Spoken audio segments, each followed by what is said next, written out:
Chief bird ਦੇ police ਮੁਕਾਬਲੇ ਦੇ ਬਾਰੇ ਇਹ ਵੀ ਪਤਾ ਚੱਲਿਆ ਕਿ ਜਿਹੜੀ ਦੂਸਰੀ FIR ਦਰਜ ਹੋਈ ਸੀ ਜਿਹਦੇ ਚ ਜਬਰਾਨ ਜਰਾੜ ਜਿਹੜਾ SHO ਹੈ, ਜਿਹੜਾ ਖਾਸ ਤੌਰ ਤੇ CCD ਦੇ ਥਾਣੇ ਦਾ SHO ਹੈ, ਉਹਨੇ ਬਰਾਏ ਰਾਸਤ ਜਿਹੜਾ ਨਾ ਉਹ ਪੁਲਿਸ ਮੁਕਾਬਲੇ ਸ਼ਿਰਕਤ ਕੀਤੀ ਤੇ ਉਹਦੇ ਬਾਰੇ ਇਹ ਵੀ ਕਿਹਾ ਜਾਂਦਾ ਕਿ ਉਹ ਪਹਿਲੇ ਹੀ ਬੜਾ ਦਬੰਗ ਪੁਲਿਸ ਦਾ ਅਫਸਰ ਹੈ।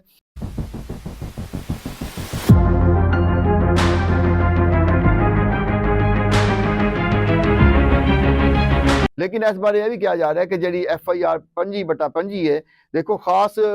FIR का नंबर भी है कि 25/25 FIR दर्ज हुई है जिसे